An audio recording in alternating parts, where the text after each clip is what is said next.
A family secret is like a crack in the foundation of a house. From the outside, the structure can appear magnificent, solid, a testament to enduring strength. But inside, unseen, a decay has already begun, spreading silently through the walls, through the generations, just waiting for a single powerful tremor to bring the entire facade crashing down. In the grand living room of the Davenport estate in Greenwich, Connecticut, that tremor was about to begin. The air was thick and heavy, not with the sorrow of Richard Davenport's recent passing, but with the suffocating weight of unspoken tensions and poorly concealed greed. The scent of wilting funeral lilies mingled with the old money smell of lemon polish and leather, a cloying perfume for the drama about to unfold. Ethan Davenport sat slightly apart from the others, a silent observer in the theater of his own family. His grief was a quiet, sharp ache in his chest, a genuine mourning for the patriarch, for the only man who had ever looked at him and seen not a disappointment, but a reflection of his own younger self. He watched the performance of the others. His grandmother, Eleanor, the matriarch, sat bolt upright in her wingback chair, her spine as rigid as her reputation, her sorrow a perfectly tailored, impenetrable veil. His father, Marcus, the heir apparent, tapped an impatient rhythm on the arm of his chair, his gaze fixed on the leather briefcase held by the family lawyer, Mr. Gable. Beside Marcus, Ethan's mother, Catherine, dabbed at her dry eyes with a silk handkerchief, her sighs just a little too loud to be real. And then there was his brother, Liam, the golden child, who offered a brief, hollow look of sympathy that didn't quite reach his eyes, a flicker of smugness hiding in the depths. Ethan felt a hand on his own. It was his wife, Isabella. Her touch meant to be a comfort, a sign of solidarity. But in the cold, tense atmosphere of the room, it felt less like a comfort and more like a manacle, a quiet claim. He gave her hand a squeeze, the gesture, automatic, hollow. He felt a profound sense of foreboding, a deep-seated intuition that the document Mr. Gable was about to read was far more than a simple distribution of assets. It was a reckoning. His grandfather had been a man of meticulous plans and hidden depths. He would not go quietly into the night, not without ensuring one final, unavoidable truth. Ethan looked at the faces of his family. These people bound to him by blood, but separated by a chasm of secrets, and knew, with a certainty that chilled him to the bone, that this was not an ending. It was an execution. To understand the depth of the silence in that room, you must first understand the architecture of the Davenport family, a structure built not on love, but on a rigid framework of expectation, legacy, and illusion. At its foundation was Richard Davenport. He was a man carved from the granite of the American dream, a builder who had started with nothing but calloused hands and a mind that saw blueprints in the clouds. He had erected a real estate empire that stretched across the skyline, each building a monument to his relentless will. He was a difficult man, a demanding father, one who valued substance over style and effort over excuses. For his eldest son, Marcus, Richard's presence was a perpetual shadow, a standard he could never meet. But for Ethan, Richard was different. He was the one who had taken a young Ethan to construction sites, the smell of sawdust and wet concrete, a welcome escape from the sterile air of the family mansion. He didn't just show Ethan the buildings, he taught him how to read their bones, to understand the stress points, the load-bearing walls, the very soul of a structure. A building, like a man, Richard used to say, his voice a low rumble, is only as strong as its foundation. Hide a flaw down below, and it doesn't matter how pretty the penthouse island, sooner or later, it all comes down. That was the core of Richard Davenport, a belief in unvarnished, foundational truth.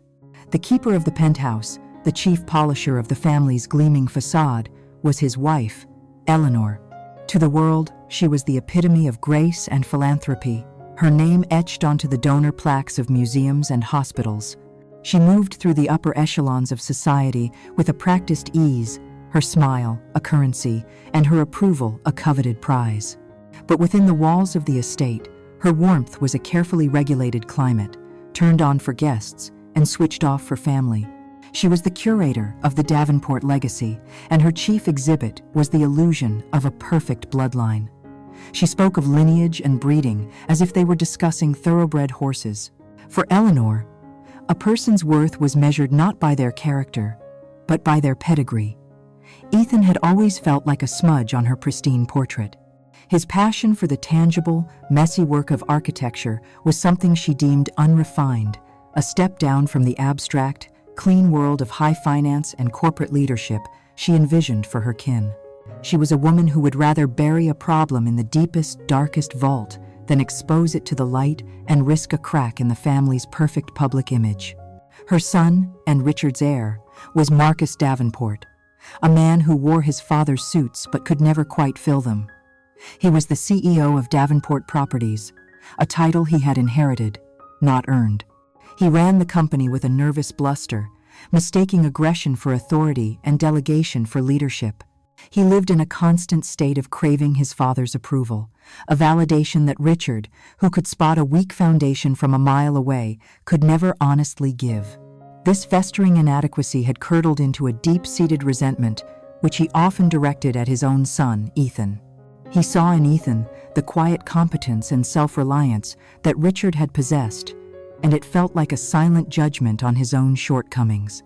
Propping up Marcus's fragile ego was his wife, Catherine. She was the true operator in their marriage, a master of domestic politics and emotional manipulation. Her primary project was their younger son, Liam. In her eyes, Liam could do no wrong. His charm was a sign of genius. His recklessness was simply youthful exuberance. She was the silent force that cleaned up his messes, settling his gambling debts with discreet transfers from family accounts, charming the parents of girls he'd wronged, and constantly, relentlessly singing his praises to anyone who would listen. For Ethan, however, she reserved a special kind of dismissive chill. His successes were minimized, his career treated as a quaint diversion. "It's wonderful that you have a little hobby that keeps you busy," she'd once said at a family dinner, after Ethan's firm had won a prestigious design award. In her carefully constructed world, Ethan was the reliable, boring son, a sturdy but uninteresting piece of furniture, while Liam was the dazzling, priceless vase that required all her attention, lest he shatter. And Liam, oh Liam, he was the dazzling vase indeed. Blessed with their father's height and a charm that could disarm a firing squad, he moved through life like a man who knew all the cheat codes. He had a gift for making people feel like they were the only person in the world, a skill he used to borrow money, to seduce women, and to escape the consequences of his own disastrous choices. He was a black hole of charisma, pulling in light, money, and affection, and leaving a trail of quiet devastation in his wake. Ethan saw him for exactly what he was, a parasite, beautifully packaged. The brotherly bond between them had frayed years ago, replaced by a weary pattern of Ethan watching Liam charm their mother out of another bailout while he, himself, was lectured on the importance of fiscal responsibility. Liam was the embodiment of the family's sickness. All style, no substance. Into this nest of vipers, Ethan had brought Isabella. She was, to him, the antidote. They had met not at a society gala but at a gritty, independent art gallery. She was a curator, with a passion for uncovering hidden beauty, and when she looked at him, she didn't see a Davenport. She saw Ethan. She was his confidant, his partner, the one person with whom he could lower his defenses. She listened to his frustrations with his family, her indignation on his behalf, a soothing balm on his oldest wounds. She celebrated his professional victories with a genuine joy that made his mother's faint praise sound like the insult it was. They were building a life together, a separate structure on a foundation of their own, away from the rot of the Davenport dynasty. He believed, with every fiber of his being, that she was his one true ally, the co-architect of his future, the one person who would stand with him against the coming storm. His love for her was the one clean, uncomplicated thing in his life, a load-bearing wall in the precarious structure of his world.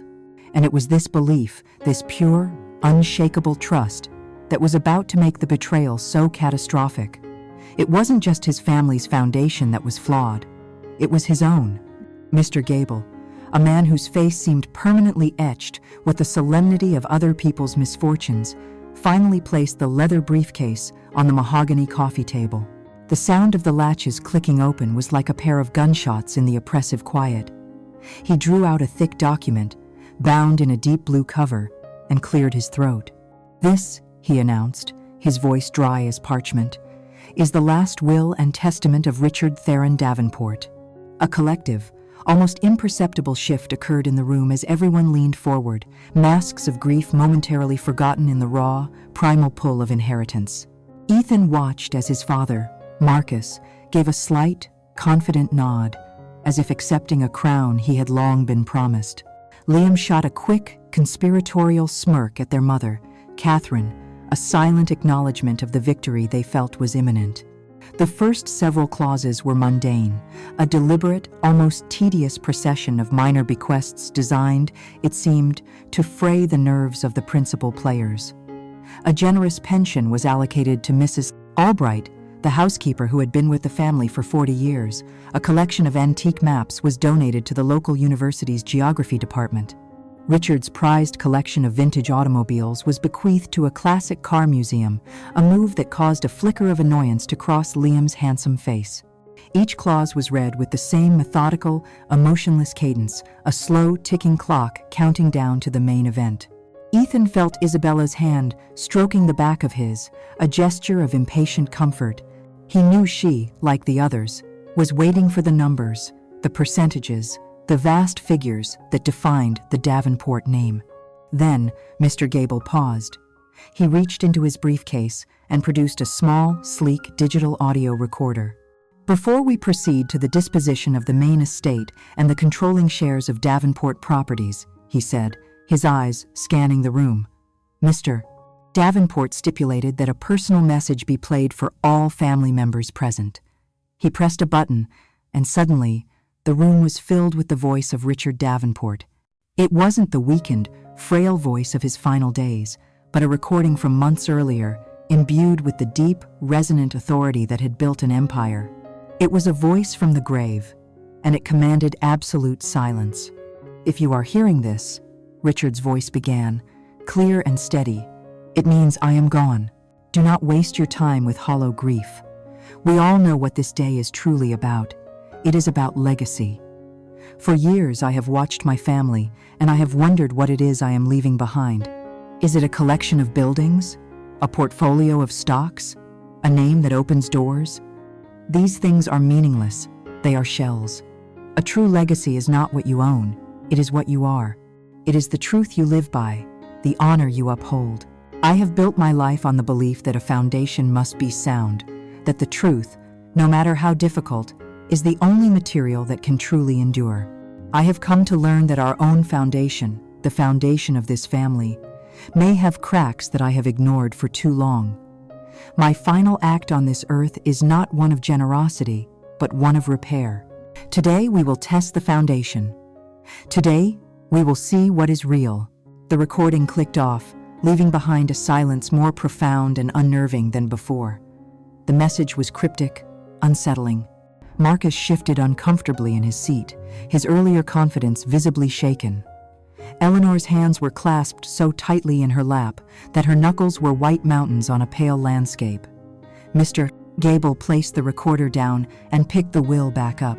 "We now move," he said, "to Article 4, the Davenport Family Trust and the disposition of all controlling shares in Davenport Properties." He read through a dense block of legalese, outlining the immense fortune at stake, the billions in assets that formed the bedrock of their lives. He detailed how the trust was to be managed by a board, with the primary beneficiary and chairman being his direct and legal heir, Marcus Davenport, and subsequently his own male children. For a fleeting second, Marcus's face relaxed into a look of pure, unadulterated triumph. And then, Mr. Gable turned the page. "However," he said, the word hanging in the air like a guillotine, "this entire article is subject to a binding codicil. Codicil 7 amperes. He took a breath and read, "Be it a binding and non-negotiable condition, precedent to the vesting of any and all said assets, shares, and titles outlined in Article 4, that any and all designated male beneficiaries of my direct lineage must voluntarily submit to, and have the results thereof certified by an independent medical laboratory, a full DNA analysis for the sole purpose of confirming, with absolute scientific certainty, their biological paternity as direct descendants of myself, Richard Theron Davenport. The words dropped into the room and shattered the silence into 1,000 pieces. For a full 10 seconds, nobody moved, nobody breathed. It was as if Richard's ghost had spoken again, this time with a brutal, undeniable clarity. Then, the explosion. "What in God's name is this?" Marcus roared, surging to his feet, his face a mottled shade of crimson. "This is a farce, an outrage. My father was a sick man. His mind was failing. You let him put this insult in his will?" He turned on the lawyer, his finger jabbing accusingly. Catherine was right behind him, her voice a shrill shriek of denial, but her target was different. "It was you," she screamed, her face contorted as she pointed a trembling finger at Ethan. "You did this. You were always whispering in his ear, poisoning him against his own family. You manipulated him." Liam let out a short, strangled laugh, a sound utterly devoid of humor. "Grandfather's lost his marbles, that's all. This is just some bizarre, final joke." But his eyes darted nervously towards his grandmother. Eleanor said nothing. But in that moment, her carefully constructed mask of aristocratic sorrow disintegrated. Her face was a canvas of pure, unadulterated terror. It was a look Ethan had never seen on her before, a look that confirmed every dark suspicion that had just begun to crystallize in his mind. He felt Isabella's grip tighten on his hand, her whisper a sharp hiss in his ear. "This is madness, Ethan. Tell them it's madness." But Ethan remained silent. He looked from his mother's baseless accusation to his father's sputtering rage, from his brother's feigned nonchalance to his grandmother's stark fear. He remembered the old letters in the hidden box, his grandfather's diary of doubt. This wasn't madness, this wasn't a joke, this was a key.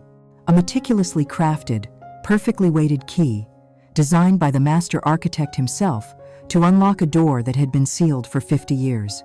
And he was suddenly, terrifyingly certain that on the other side of that door lay the ruin of them all.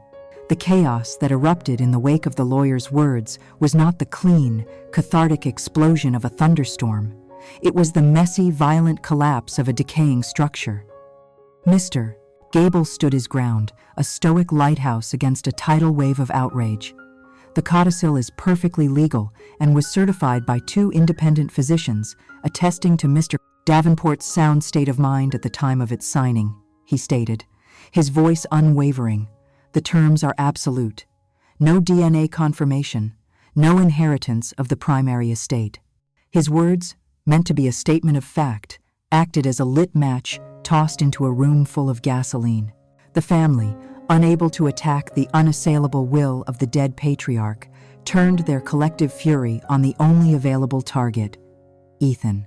It was his mother, Catherine, who led the charge. Her grief had vanished, replaced by a venomous, protective ferocity.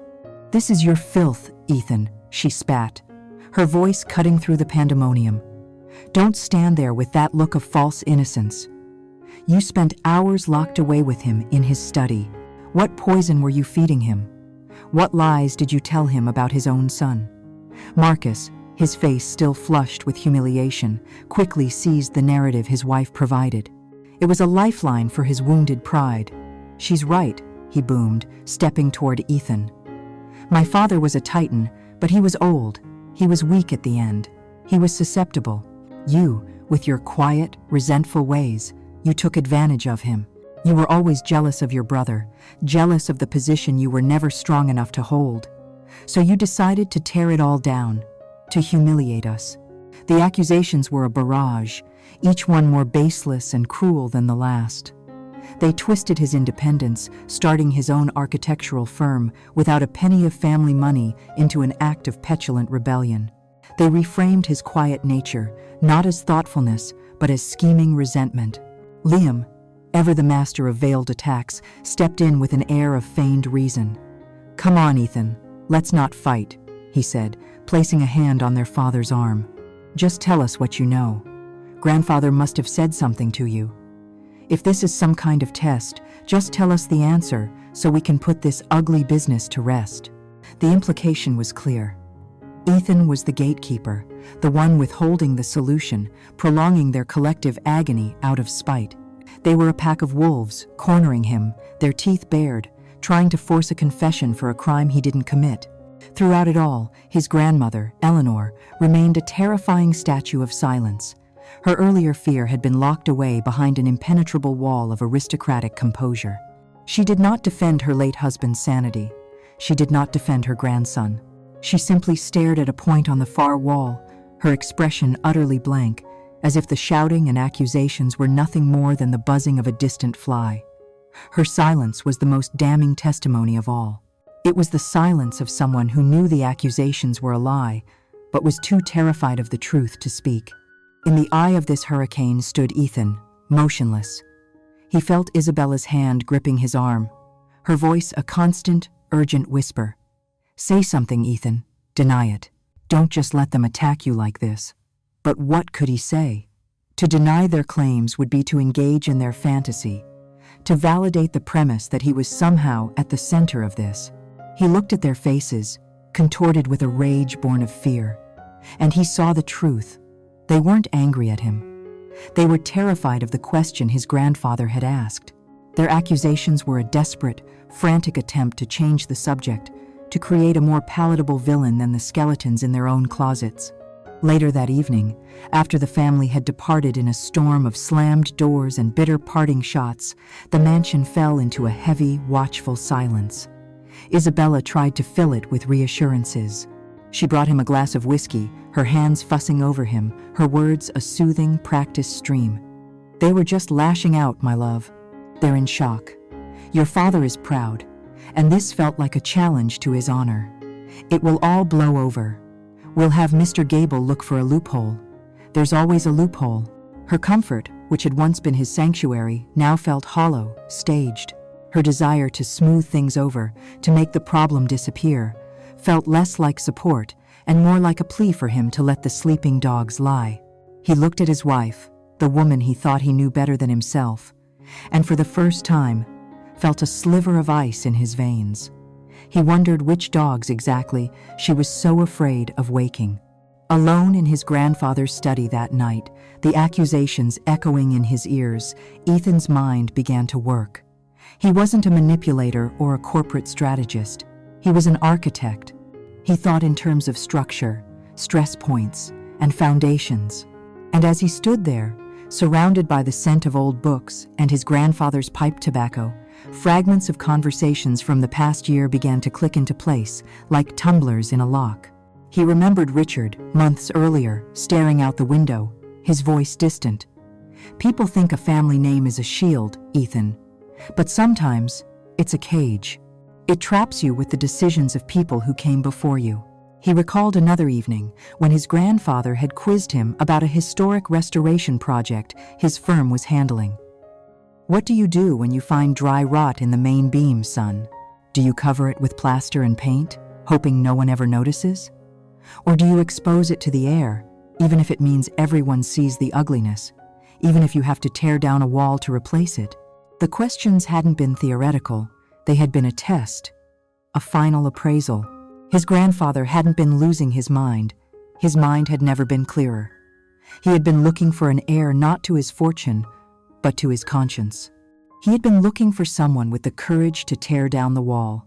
The family had made him the enemy, the saboteur. But they were wrong.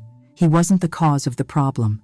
He was simply the one his grandfather had trusted with the blueprints to prove it existed. A cold resolve settled over him, displacing the hurt and confusion. This was not a family squabble to be endured or a legal problem to be circumvented.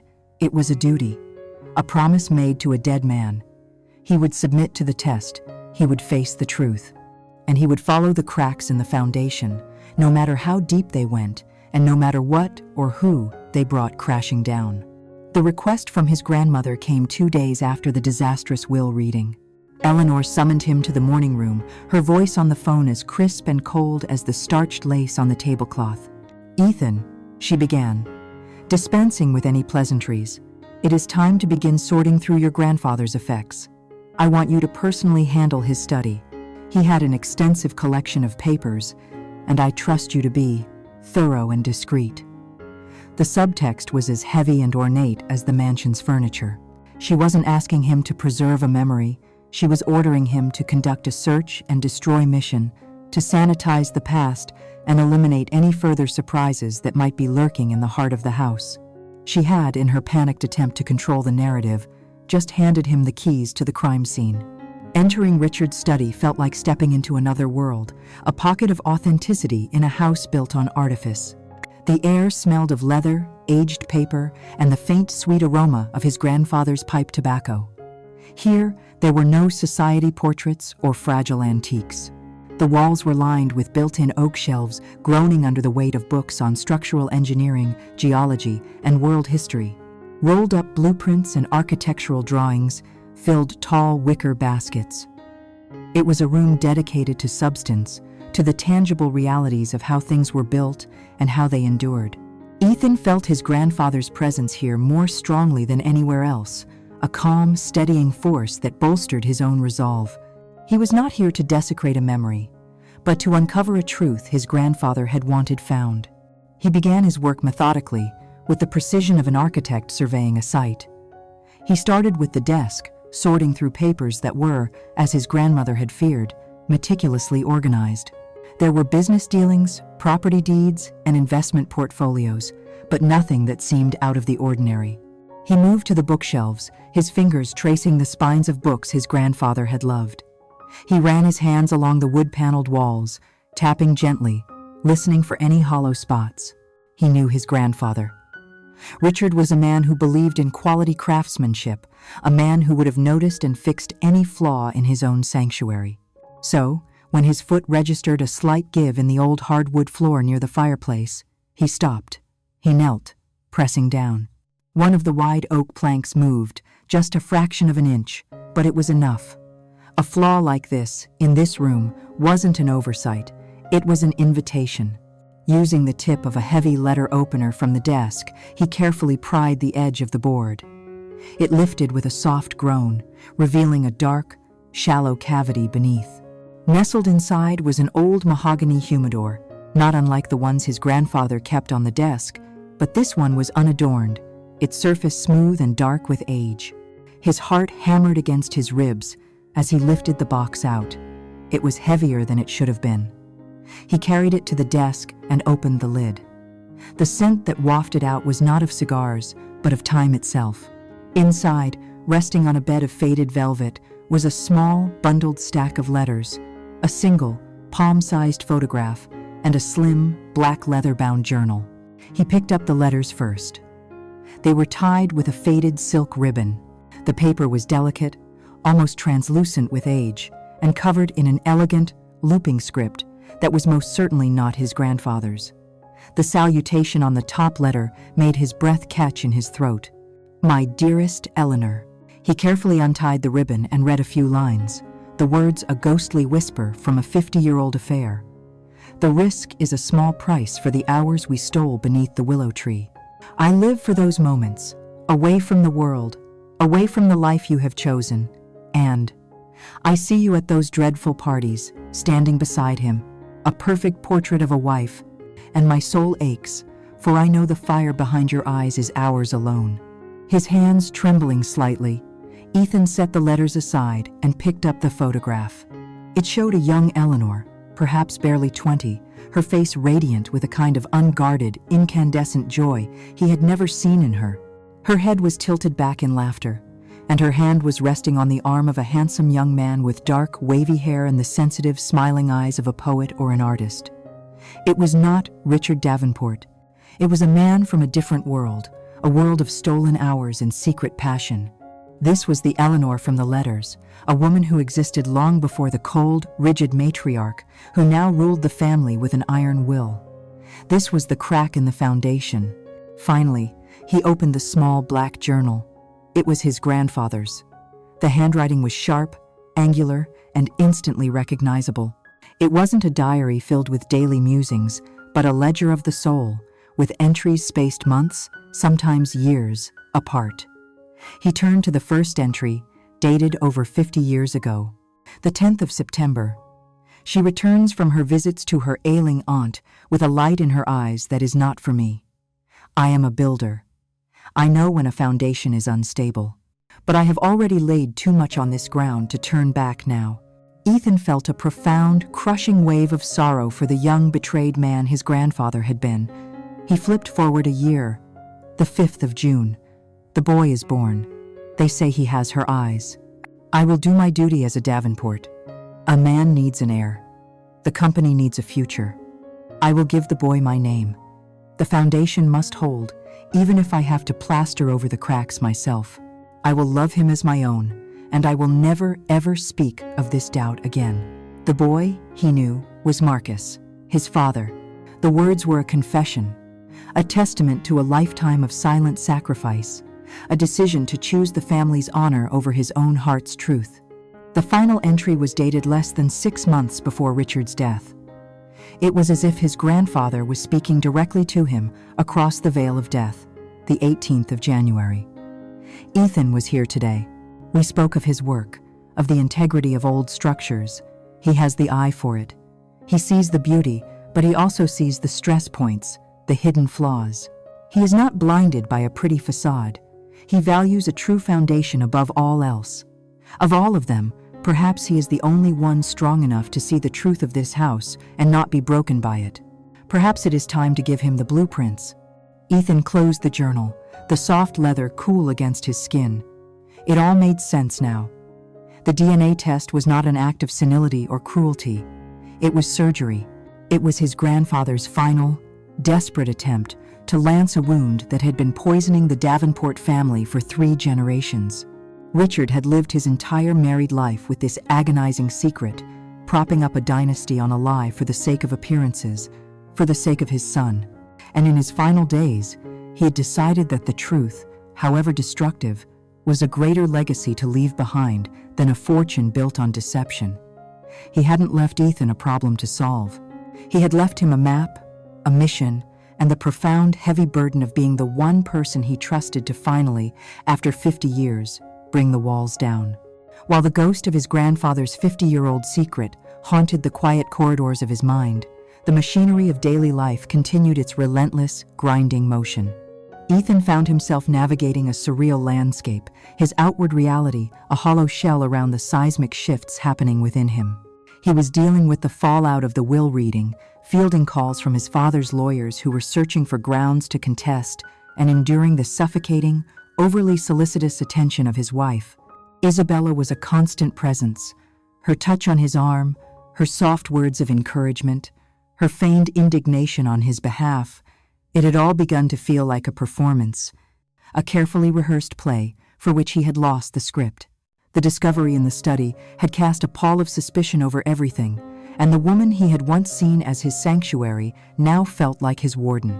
The second betrayal, the one that would truly break him, did not arrive with a dramatic confrontation or a tearful confession. It came silently, clinically, through the unblinking eye of a machine. Ethan had spent the day at his office, a welcome escape where logic and physics prevailed, where structures behaved according to predictable rules. He returned home needing a receipt from a business lunch the week before to complete an expense report. He vaguely remembered leaving it in the glove compartment of his car. As he retrieved the small slip of paper, his gaze fell upon the small, discreet dash camera mounted near his rearview mirror. It was a habit, a precaution in the chaotic city traffic. The camera's memory card was nearly full, and with the methodical instinct of an architect clearing his workspace, he decided to download the footage and clear the card. He slipped the memory card into the reader on his desktop computer, the files popping up in a neat, chronological list. He was about to delete them all when he noticed a long clip from the previous afternoon, the day Isabella had borrowed his car to run some errands and visit a friend. A flicker of something not yet suspicion, but a dull, undefined curiosity made him pause. He clicked on the file. The video showed nothing but the familiar interior of his garage, then the tree-lined streets of their neighborhood. But the camera's microphone, sensitive and unforgiving, had picked up everything. It had recorded the one-sided phone conversation Isabella had been having through the car's Bluetooth system, and the voice on the other end, tinny but unmistakable, was his brother's. At first, the conversation was banal, the kind of idle chatter he would expect. But then, Liam's voice took on a more serious, conspiratorial tone. "Is he suspecting anything?" Liam asked. "With this whole DNA circus my grandfather pulled, he's been wound pretty tight." Ethan leaned closer to the speakers, a cold knot forming in the pit of his stomach. Isabella's laugh, a sound he had once cherished, was sharp and dismissive. "No, he's completely distracted," she said. "He's wandering around like a ghost, obsessing over the past. He thinks I'm his loyal soldier, his only ally in the Great Davenport War. It's almost pathetic, Liam." He swallowed the whole "we need to find a loophole" story without a second thought. He's so busy looking for cracks in the family foundation, he has no idea the ground beneath his own feet is about to give way. The air left Ethan's lungs. He gripped the edge of his desk, his knuckles turning white as the voices continued their casual, brutal dissection of his life. "Good," Liam said, his voice slick with satisfaction. "We just need to ride this out. Once the dust settles and the lawyers are done fighting, you're still the pregnant wife, carrying the next Davenport heir.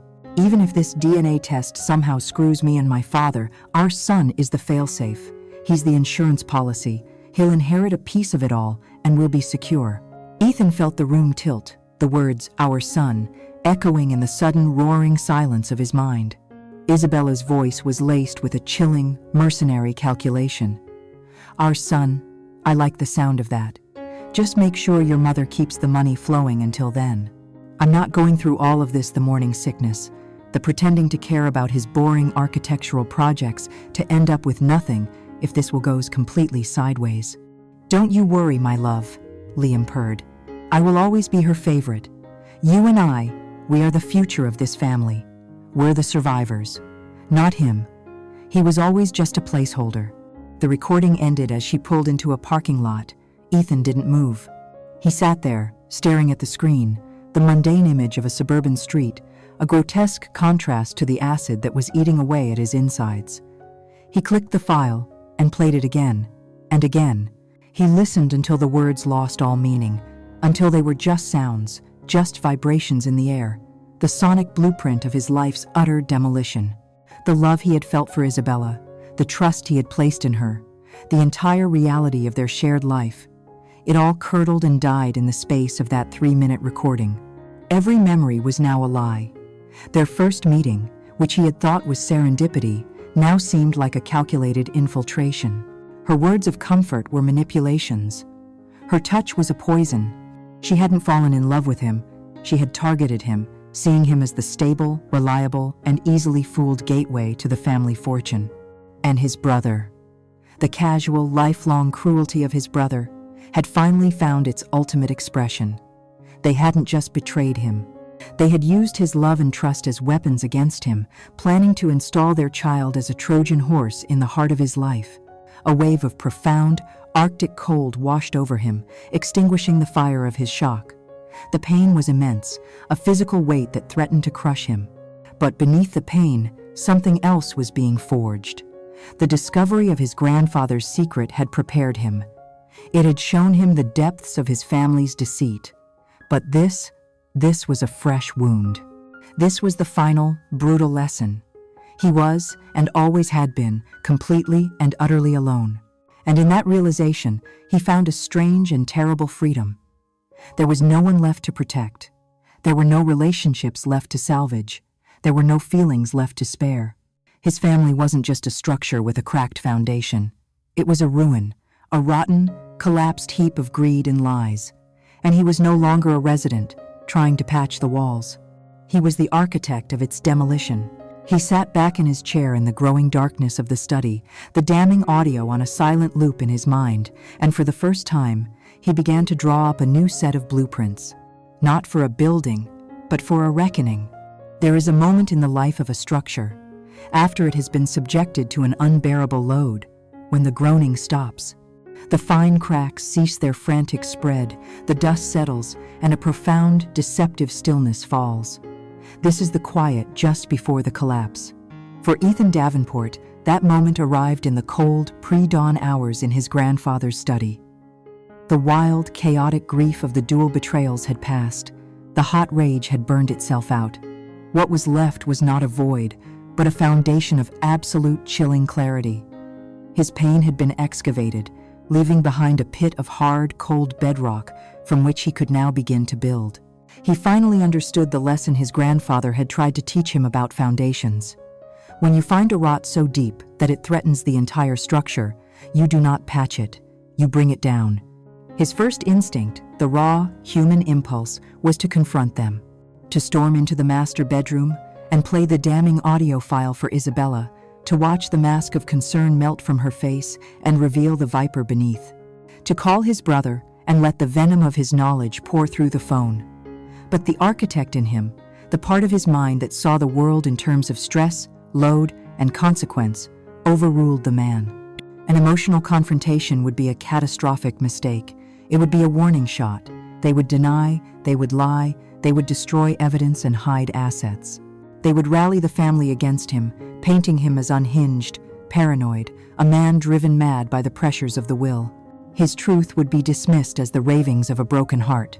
No, an emotional outburst was their weapon of choice. His mother's shrill accusations, his father's blustering rage. His weapon would be different. It would be quiet. It would be precise. It would be silence, and data, and time. He pulled a fresh sheet of drafting paper onto his grandfather's desk, the large, empty space, a canvas for his new project. He did not pick up a drafting pencil, but a fine-tipped black ink pen. At the top of the sheet, he didn't write a project name, but a single word: collapse. He then began to draw, not the floor plan of a building, but the structural diagram of his family's ruin. At the very bottom, he drew a box and labeled it Eleanor, the compromised foundation. He noted her secret, the paternity of Marcus, and her primary weakness, an all-consuming fear of social disgrace. Above that, he drew a pillar, labeling it Marcus, the false heir. His weakness was simpler, a pride as vast and as fragile as an eggshell. Connected to them both was Catherine, the hidden rot. He drew lines from her box to Liam's, marking them with question marks, followed by the words financial transfers and embezzlement. Her weakness was her single-minded, blinding devotion to her favorite son. And then there were the two boxes at his own level. Liam, the crumbling facade. He listed his known weaknesses: gambling, debt, arrogance, and finally, Isabella, the infiltrator. Her weakness was her overconfidence, her belief that he was a fool she could easily manage. Looking at the finished diagram, he saw not a family tree, but a house of cards, each piece precariously balanced on the lies of the one below it. To win, he didn't need to attack them all at once. He simply needed to remove the right supports, at the right time, and the entire edifice would fall. The audio recording of Isabella and Liam was a powerful tool, but it was just one piece. To guarantee the collapse, he needed an arsenal of evidence, each piece as cold, hard, and undeniable as granite. He needed a professional. The man he found was not the kind of private investigator you see in movies. His name was Arthur Sloan, an ex-forensic accountant for the FBI with a small, discreet office that smelled of stale coffee and efficiency. He was a man in his late 50s with tired eyes that missed nothing. Ethan didn't tell him the whole story. He didn't speak of his grandfather's journal or his wife's infidelity. He presented it as a cold, clinical business problem. "I am the potential manager of a large family trust," Ethan explained, his voice even and steady. "I have reason to believe one of the beneficiaries, my brother Liam, is deeply in debt, and that my mother, Catherine, who is a current trustee, is using trust funds to cover his losses illegally." Sloan listened without interruption, his fingers steepled. "What do you want, Mr. Davenport?" "I want proof," Ethan said. "I don't want rumors or blurry photographs. I want authenticated bank statements, transfer records, communications. I want a detailed accounting of my brother's debts and my mother's payments. I want a paper trail so clean and clear that it could be presented in a boardroom or a courtroom without a single question as to its validity." He pushed a folder across the desk containing Liam's known associates, his favorite casinos, and the account numbers for the specific family trust his mother managed. Sloan opened it, scanned the first page, and gave a slow, deliberate nod. "This is a good start. I'll need a retainer. My services are expensive. And you need to understand, once I start digging, things will be uncovered that cannot be put back in the ground. Are you prepared for that?" Ethan looked the man in the eye. "I'm not interested in putting anything back in the ground, Mr. Sloan. I'm interested in excavation." In the days that followed, Ethan moved through his life like a deep-cover agent. He played the part of the wounded husband and beleaguered son with an unnerving perfection. He would sit with Isabella at dinner, listening to her empty reassurances about the will, her voice a symphony of lies, and he would simply nod, his expression one of weary resignation. He let her believe he was weak, that he was lost in his grief and confusion. Her pity made her careless. She would leave her phone unlocked on the table, confident he had no reason to look. She would detail her day of shopping, not knowing he was mentally cross-referencing it with the quiet GPS tracker he had placed in her car. To his parents, he was evasive, the dutiful son torn between loyalties. His calm inaction was a source of immense frustration for them, and they mistook it for paralysis. They saw an architect in shock, a man who couldn't handle pressure. They had no idea they were looking at a demolition expert, patiently, silently, planting his charges at the load-bearing points of their lives. He was alone, and he was at war. But for the first time in his life, he was in complete control. The quiet architect was drawing his blueprint, and the silence was the sound of his work. For 2 weeks, Ethan lived in the unnerving quiet of the figurative battlefield, a period of waiting while his unseen army, in the form of Arthur Sloan, moved silently behind enemy lines. He maintained his facade of the broken, passive man, absorbing his family's alternating waves of pity, frustration, and contempt. He was a ghost in his own home, a silent observer at the periphery of his own life, and his inaction was a source of great comfort to his enemies. They believed the storm had passed, that the will's bizarre clause was a riddle that would eventually be solved by lawyers, leaving their own secrets safely in the dark. They had no idea that Ethan was not waiting for the storm to pass. He was waiting for the evidence to arrive so he could become the storm himself. The notification came via an encrypted email with no subject line. The body contained a single sentence: "The preliminary report is complete. A physical copy is en route via trusted courier. A secure digital version is attached." Ethan locked the door to his study. The click of the bolt, a definitive sound of separation from the world of lies outside. He downloaded the file, a multi-gigabyte container of his family's hidden sins, and opened the first folder. It was labeled simply, "Surveillance, Liam and Isabella Davenport." The screen filled with high-resolution photographs, each one a perfectly composed piece of his own personal ruin. There was no ambiguity, no room for interpretation.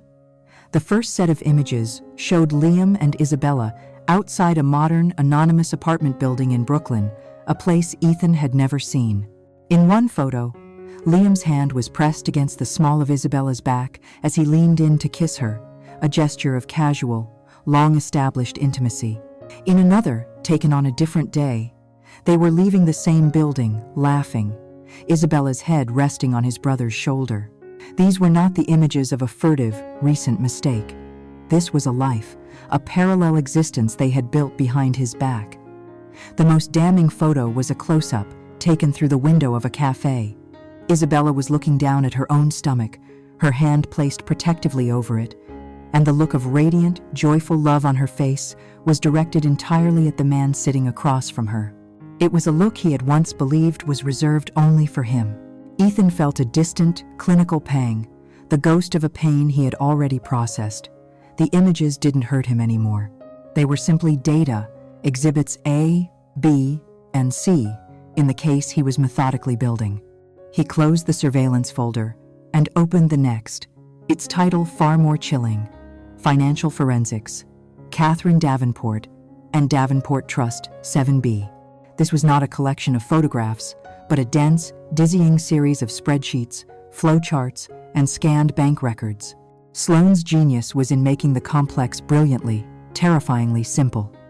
He had created a visual map of Catherine's crimes. Ethan watched the money trail as it snaked across the screen.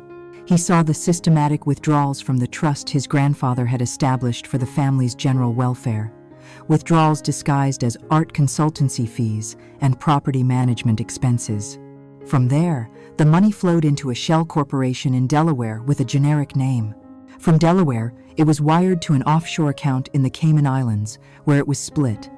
One stream went directly to pay off the credit lines at high-stakes poker rooms in Macau. Another went to a bookmaker in London to cover staggering sports betting losses. A third, smaller stream trickled into a personal account under a name Ethan didn't recognize, which Sloan had footnoted as the owner of the Brooklyn apartment from the surveillance photos. This was the lifeblood of the betrayal. Catherine, in her blind, obsessive need to protect her favored son from the consequences of his actions, had been systematically siphoning the family's legacy. She wasn't just a doting mother, she was a criminal, committing fraud on a scale that could lead to prison time. This was the leverage Ethan needed. This was the weapon that would not only disarm his mother, but utterly destroy her credibility, her power, and her carefully crafted image as the family's dignified matriarch in waiting. The final folder was labeled Historical Inquiry, Croft, Julian. Ethan had given Sloan the name from his grandfather's journal, along with the approximate time period, asking him to see if any connection could be found to Eleanor. Sloan had been efficient. The report contained a concise biography. Julian Croft had been a moderately successful portrait artist from a poor background, known for his charm and talent, who had moved in the same elite social circles as a young Eleanor before her engagement to Richard. The report included a digitized newspaper clipping from the society pages of the time, featuring a photo from a charity ball. There, in the background, was Eleanor, looking away from Richard, her gaze fixed on a handsome, dark-haired man holding a champagne flute. It was the man from the secret photograph. The report ended with a copy of a death certificate. Julian Croft had died in a single-car accident on a winding country road just 10 weeks after Marcus Davenport was born. Ethan leaned back in his chair, the glow of the monitor illuminating his face. The puzzle was complete.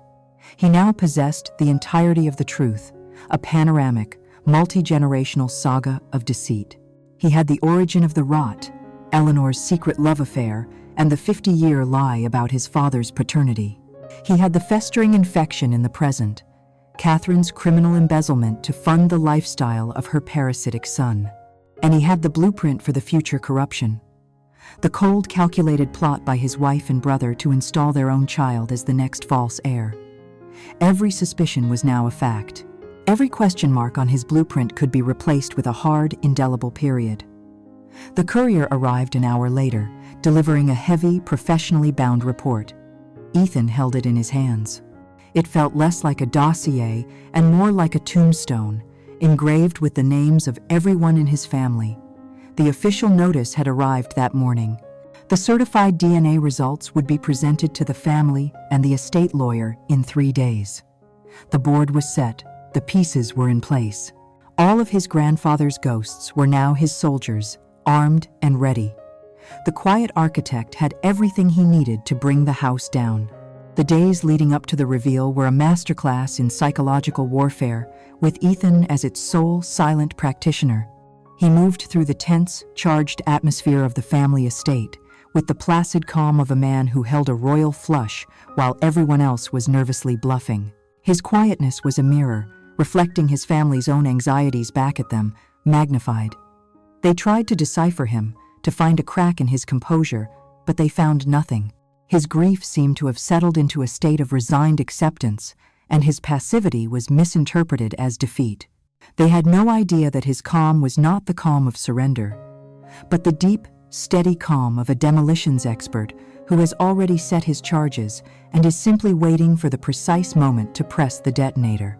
The designated meeting was not at the mansion, a place of curated memories and hidden histories, but in the sterile, neutral territory of Mr. Gable's downtown law office.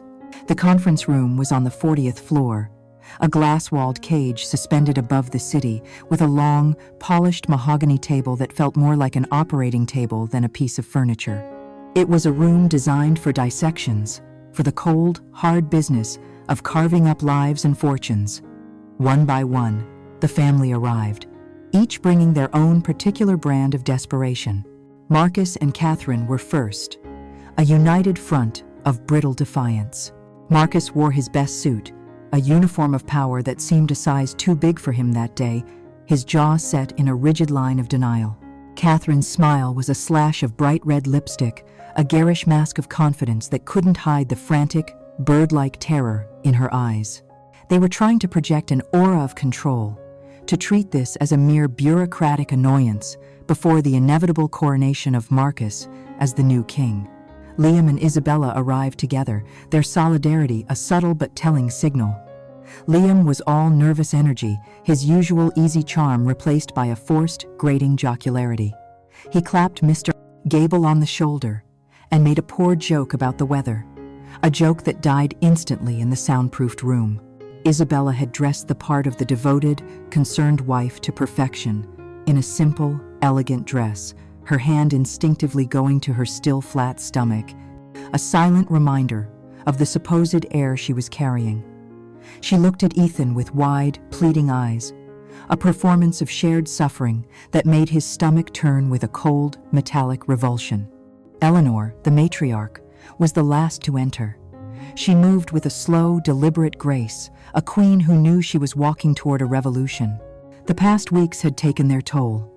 The lines on her face seemed deeper, her porcelain skin stretched thin over the sharp angles of her bones. She held her head high, but her eyes, which had once surveyed her domain with absolute authority, now darted around the room, unable to land on any one person for too long. She was a living monument to a secret she could no longer protect. Then, precisely at the stroke of 10 o'clock, Ethan walked in. He was alone. He wore a simple, dark gray suit that fit him perfectly. His face was calm, his movements economical. He wasn't radiating anger or sorrow or anxiety. He was simply present. He took his seat at the table, deliberately choosing a chair that was not next to Isabella, and gave a single, polite nod to Mr. Gable. The effect of his tranquility on the others was immediate and profound. It was like a stone dropping into a turbulent pond, the ripples of its stillness spreading outwards, turning their agitation into outright panic. "Ethan," his mother began, her voice a strained whisper, unable to bear the silence. "It is not too late to stop this. This is a family matter. We can tell Mr. Gable that we have decided, together, to waive this grotesque condition. We can settle this in private." Ethan looked at her, his expression unreadable. "The conditions were set by my grandfather, Mother. I think we should honor his wishes." Marcus bristled, his voice a low growl. "Honor? There is no honor in this. It is a distasteful formality. Once this circus is over, we can get back to the business of properly managing my father's legacy." The emphasis on my father was a pathetic attempt to claim a lineage that Ethan now knew was a lie. Liam tried to break the tension with a smirk. "Still giving us the silent treatment, big brother? You look like you're heading to a funeral." "We've already had the funeral, Liam," Ethan replied, his voice quiet but carrying the weight of a final judgment. The comment landed with a thud, and Liam's smile faltered. Isabella slid into the chair beside him, her hand reaching for his arm. "Ethan, darling, please. Don't be like this. We're all on your side." He didn't pull away. He simply shifted his weight, a subtle, almost imperceptible movement that caused her hand to fall from his sleeve. It was a small, quiet act of rejection, but for Isabella, it must have felt like a slap. A flicker of confusion, then fear, crossed her face before she could conceal it. Ethan looked at them all, these people who shared his name but not his reality. He saw not a family, but a collection of desperate actors in the final moments before the curtain fell. In his mind's eye, he saw the evidence he possessed with perfect clarity. The passionate handwriting on Julian Croft's love letters, the joyful face of a young Eleanor in a secret photograph, the crisp, damning numbers on the Cayman Islands bank statements, the glossy image of his wife kissing his brother. He possessed their past, their present, and their future. They thought he was the defendant in this trial. They had no idea he was the judge, the jury, and the executioner, all rolled into one. He had no more words for them. There was nothing left to say. There was only the truth, waiting patiently in a sealed envelope. Mr. Gable, seeing that the family had reached an impasse of silent hostility, cleared his throat, bringing the focus of the room back to him. He gestured to a thick, 9 by 12 manila envelope sitting in the exact center of the vast table. It was sealed with the official red wax emblem of the accredited laboratory. "I have the certified results here," he announced, his voice cutting through the tension like a scalpel. "They were delivered by a bonded courier this morning and have not left my sight." He looked slowly around the table, his gaze resting for a moment on each strained face, from Marcus's defiant glare to Eleanor's stoic terror. "If there are no further delays," he said, placing his hands on either side of the envelope, "I will now unseal the findings." The air in the conference room was so thin and tight, it felt as if it might shatter. Mr. Gable's hands, steady and deliberate, broke the red wax seal on the envelope. The sound, a tiny, crisp crackle, was as loud and final as a gavel's fall. He slid a thick sheaf of papers out, his face an unreadable mask of professional duty. He adjusted his glasses, about to read the words that would redefine their world. But just as he drew a breath to speak, Ethan raised a hand, not in a plea, but in a gesture of calm, absolute command. "Mr. Gable," he said, his voice quiet but cutting through the tension with surgical precision, "forgive the interruption. But before you address the matter of the past, there is a more immediate issue of lineage that the estate must be made aware of. It concerns the future." A ripple of confusion went through the room. Marcus looked ready to explode at the delay, but Ethan was already sliding a slim, blue folder of his own across the polished table, stopping it perfectly before the lawyer. "This folder," Ethan continued, his eyes not on the lawyer but sweeping over the faces of his wife and brother, "contains the certified results of a private DNA analysis. In light of my grandfather's clear and understandable obsession with a truthful bloodline, I felt it was my duty to ensure the legitimacy of the next generation of his heirs.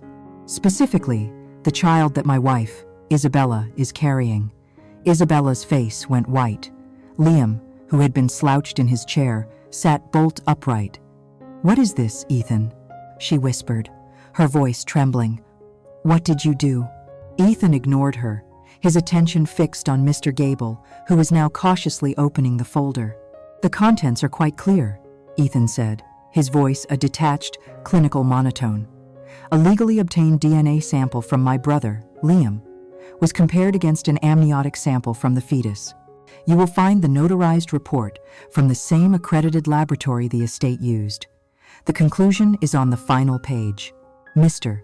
Gable's eyes scanned the document, his professional composure faltering for the first time. He looked up, his expression a mixture of shock and dismay. He cleared his throat. "The report states. It states that the probability of paternity for Liam Davenport is 99.999%. He paused, then delivered the final blow. "The probability of paternity for Ethan Davenport is 0%. The first bomb had detonated. A collective gasp sucked the remaining air from the room. Isabella made a small, strangled sound, her hand flying to her mouth as if to physically hold back the truth. "It's a lie," Liam shouted, lurching to his feet, his chair scraping violently against the floor. "He faked it. It's a trick. He's trying to discredit me." But his panic-drenched eyes and ashen face told a different story. Catherine stared at her younger son, then at her daughter-in-law, her mind frantically trying to process the scale of the conspiracy that had been happening right under her nose. The perfect son and the perfect wife, united not in support of the family, but in a sordid, greedy plot to defraud it. Marcus, still fixated on the main prize, roared in frustration. "Enough of this disgusting sideshow. I don't care about their sordid little affair. We are here to execute my father's will." "Indeed, we are," Mr. Gable said, his voice heavy with a newfound gravity. He placed Ethan's folder aside, a grim exhibit in a trial that had suddenly expanded. He picked up the official results from the will. "The codicil is binding. We will now proceed." The room fell into a new kind of silence, a shocked, poisoned quiet, as the lawyer refocused on the original, larger question. "The laboratory's report is comprehensive," he began, reading from the page. Regarding the sample provided by Ethan Richard Davenport, the analysis confirms he is the biological grandson of the deceased, Richard Theron Davenport. A flicker of nothing crossed Ethan's face. He had expected this.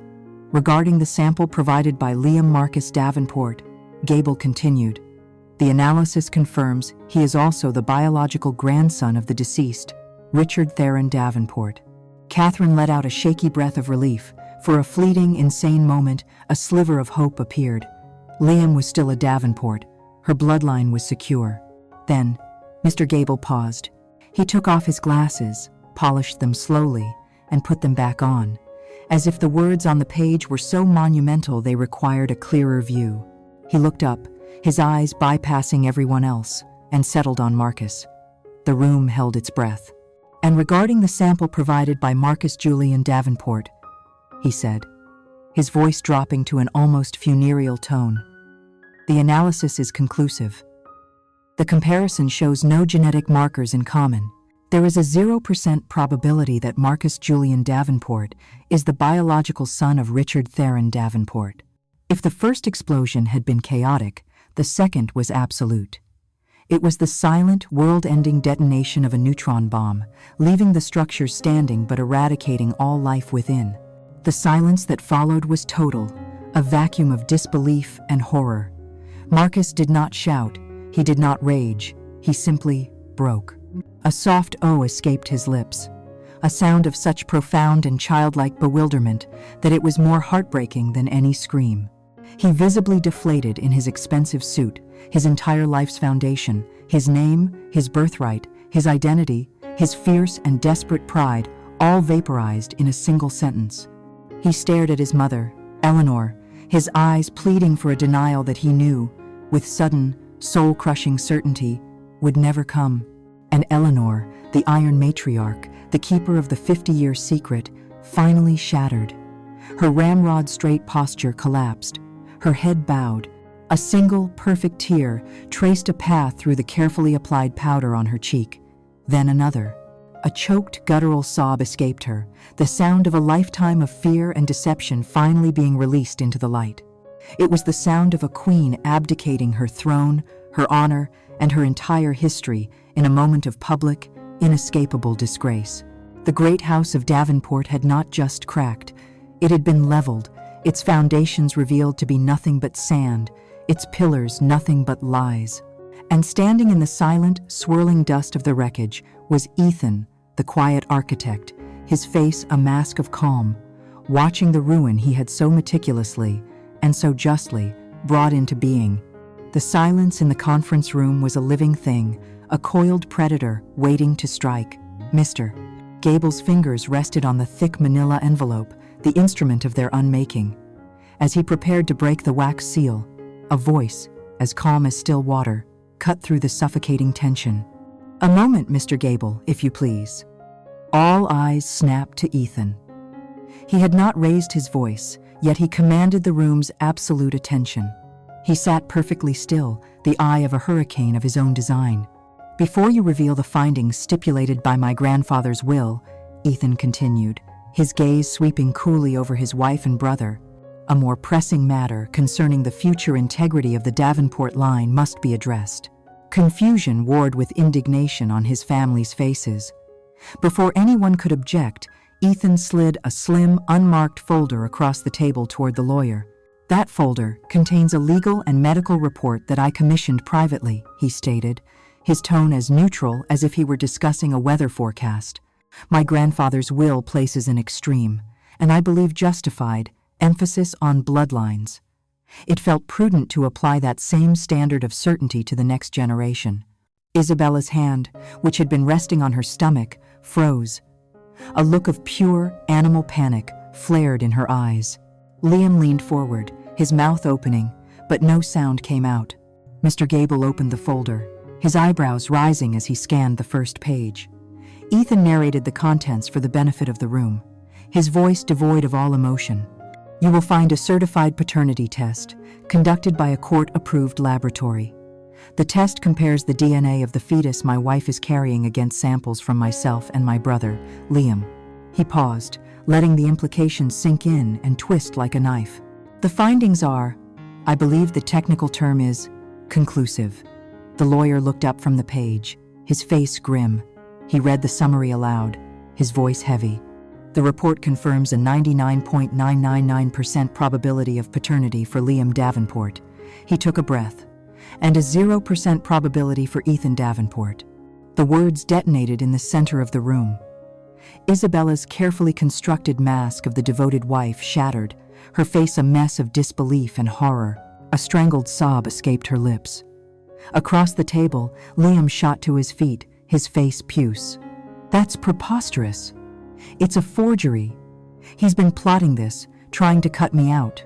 His denial was loud, blustering, but his eyes were wide with the terror of a cornered animal. Catherine looked as if she had been struck, her gaze darting from her golden child to the woman she had considered a prized daughter-in-law. They were not allies in her grand family plan. They were co-conspirators in a cheap, sordid deception. Marcus, his mind still fixated on the larger prize, slammed his hand on the table. I have had enough of this filth. We are not here to air my son's disgusting laundry. Gable, get on with it. As you wish, the lawyer said, his tone icy. He set Ethan's folder aside and picked up the official report. The personal drama, however explosive, was merely a prelude to the main event. The room fell silent once more, a raw, wounded quiet. This report, Mr. Gable began, certifies the genetic relationship between the deceased, Richard Davenport, and his supposed heirs. He read through the formal preamble, then delivered the findings. First, regarding Ethan Richard Davenport, the results confirm a paternal grand-filial link. He is the biological grandson of Richard Davenport. Ethan did not react. Second, Gable continued, regarding Liam Marcus Davenport, the results also confirm a paternal grand-filial link. He is the biological grandson of Richard Davenport. A flicker of desperate relief crossed Catherine's face. In the wreckage, one pillar seemed to remain standing. Then, Mr. Gable paused. He looked down at the paper, then up at Marcus, his expression one of profound, professional pity. Finally, he said, the word drawing out, regarding Marcus Julian Davenport. He read the final line. The analysis confirms a genetic exclusion. There are no shared paternal markers. The conclusion is absolute. Marcus Julian Davenport is not the biological son of Richard Davenport. The final, catastrophic truth had been spoken. It did not create a bang, but a void, a sudden, soundless vacuum that sucked all the life from the room. Marcus made a soft, wheezing sound, like a man who had been punched in the soul. The arrogance and anger drained from his face, replaced by a look of utter, vacant devastation. His life, his name, his entire sense of self had been built on a lie, and the lie was now gone. He was not a Davenport. He was nothing. He stared at his mother, his eyes asking a question 50 years too late. Eleanor, who had sat like a marble statue throughout the proceedings, finally broke. Her chin trembled, her perfectly composed lips parted, and a low, agonizing moan escaped her throat. It was the sound of a secret she had carried for a lifetime finally clawing its way out. Her hand went to her neck, as if the lie she had protected for so long was now physically choking her. The honor, the reputation, the legacy she had sacrificed everything to protect, all lay in ashes at her feet. In that moment, the Davenport family ceased to exist. It was just a collection of broken people in a glass room, their entire world undone by a truth that had been patiently waiting, for generations, to be heard. And at the head of the table, Ethan sat in the profound, echoing silence, the quiet architect, observing the complete and total demolition he had brought to pass. In the aftermath, there was no shouting, no dramatic pleading, no final, tearful confrontations. The collapse was as silent and as absolute as the truths that had caused it. The Davenport Empire, with its foundations exposed as rotten, was swiftly and legally dismantled and then reformed under the sole control of the one true heir the will had provided for. Ethan's justice was not fiery or passionate. It was as cold, precise, and unyielding as the architectural blueprints he used to design. It was the justice of a builder, not a warrior. He did not destroy his enemies. He simply erased them from the plans. Marcus, the false heir who had lived a 50-year lie, was a ghost. Ethan set up a small, anonymous trust for him, enough for a quiet, comfortable life in a city where no one knew his name, a gilded cage of obscurity. It was an act not of forgiveness, but of finality, the severance of a bond that had never truly existed. Catherine and Liam, stripped of the Davenport name and its accompanying fortune, faced a far harsher reality. Ethan turned over Arthur Sloane's entire file on Catherine's embezzlement to the new board of the estate. The law, once a tool of the powerful, was now an implacable force against her. Liam, without his mother's financial shield and his family's powerful name, was left to the mercy of the sharks he owed money to. His charm, his only real currency, was worthless against men who dealt in broken kneecaps. As for Isabella, the divorce was swift. Her plot had been predicated on a future that no longer existed. She was left with nothing but the scandal she had co-authored, a pariah in the world she had tried so desperately to conquer. Ethan saw his grandmother, Eleanor, only once more in the days that followed. She remained in the grand mansion, a queen in exile, a permanent resident in the museum of her own mistakes. He found her in the garden, and for a long moment, they said nothing. Finally, she looked at him, her eyes no longer holding authority, only a vast, empty expanse of regret. "He knew, didn't he?" she whispered. "Richard." At the end, he knew. Ethan simply nodded. "He knew everything," he replied, and in that moment, he felt a flicker of pity for the young woman in the photograph, the one who had made a choice out of fear or passion and had been entombed by it for a lifetime. With the legal battles settled and the family scattered to the winds of their own making, Ethan finally took his place in his grandfather's study. It was his now. Everything was his. But the victory felt hollow, the silence of the mansion, a heavy shroud. It was then, while searching for a book on structural engineering his grandfather had often quoted, that he found it. Tucked inside the hollowed-out pages was one last letter, sealed and addressed in Richard's sharp, familiar hand. It simply said, "For Ethan, when it's over."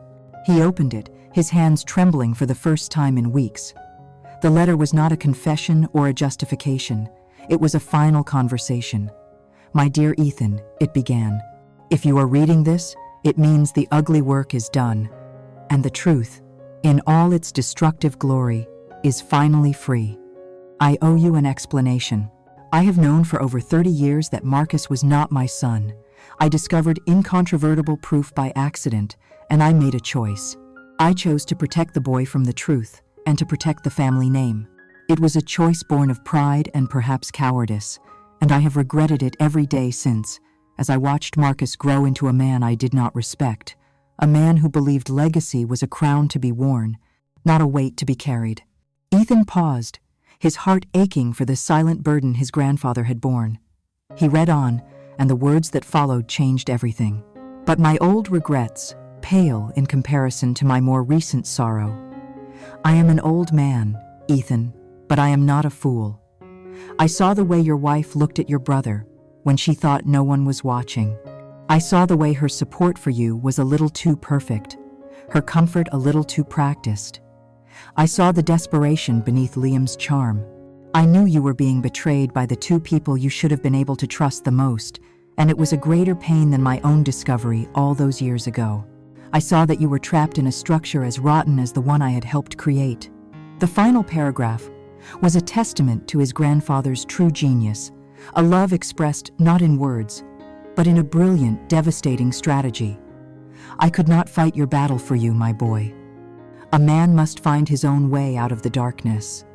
But I could forge you a sword. I could build you a fortress. The entire will, the DNA clause, the disinheritance of the unproven line, the final, secret codicil that named you as the sole heir, it was all designed for you. It was a weapon, placed in your hand, to give you the power, the resources, and the unquestionable authority to tear down your own prison. I had to know if you had the strength to use it. You have my blood, and for that, I am proud." Ethan lowered the letter, and for the first time since it all began, he let the tears fall. His actions had not been born of vengeance alone. They had been the final, brutal, loving act of his grandfather's will. He had not been just an architect of ruin. He had been the executor of a carefully planned justice, a justice designed to save him. There is a lesson in the ashes of the Davenport dynasty. Never underestimate the silence of a man who has endured too much. For when he finally decides to act, he acts with the force of every silent wound he has ever carried. Ethan Davenport stood alone now, the master of an empire he had both inherited and destroyed. He had lost a family, but in the wreckage, he had finally, truly found himself, built on a foundation of unshakable truth. The Davenport Empire was rebuilt on that truth, but some foundations, once shattered, can never be truly whole again. Join us next time as we explore the story of a mother who stole her daughter's identity, only to realize she had stolen the wrong one.